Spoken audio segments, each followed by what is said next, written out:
মা। এক অক্ষরে এই নামের বিকল্প বলতে কিছু নেই।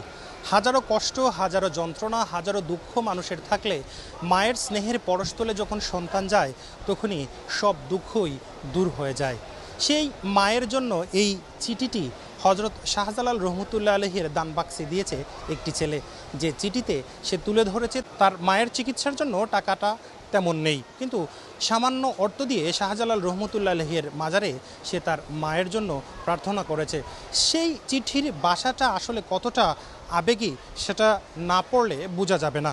দর্শকের উদ্দেশ্যে আমি একটু পড়তে চাই। তিনি লিখেছেন, হে আল্লাহ, আপনি সর্বশক্তিমান, আপনার সকল রোগের একমাত্র শিফাদাতা।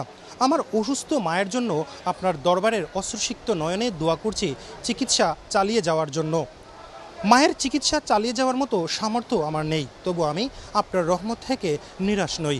হে আল্লাহ, হজরত শাহজালাল রহমতুল্লাহ আলাইহির মাজারের দান বাক্সে মানুষের আমানত হিসেবে জমা হয় সকল দান আপনি হেফাজত করুন, কবুল করুন এবং তা যেন কল্যাণকর কাজে ব্যয় হয়।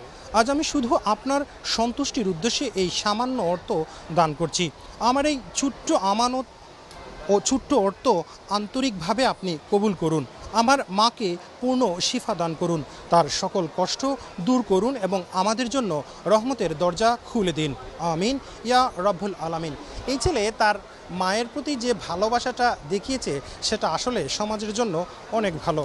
আল্লাহ রাব্বুল আলামিনও পবিত্র কোরআনে, হাদিসে সব কিছুতেই বলেছেন যে মায়ের বিকল্প কিছু নাই, মায়ের পায়ের নিচে সন্তানের বেহেশত। প্রতিটি সন্তানই চায় তাদের মা বাবা সুখে থাকুক। যে যার জায়গা থেকে যতটুকু সামর্থ্য আছে সেই সামর্থ্য দিয়ে মাকে সুস্থ করা, মাকে ভালোবাসার চেষ্টা করে। আবার আমরা সমাজে এটাও দেখি যে অনেক সন্তান, শিক্ষিত সন্তান তাদের মা বাবাকে রাস্তায় ফেলে চলে গেছে, মা বাবার খোঁজ কেউ রাখে না। তাদের জন্য এই চিঠিটা একটা বড় উদাহরণ।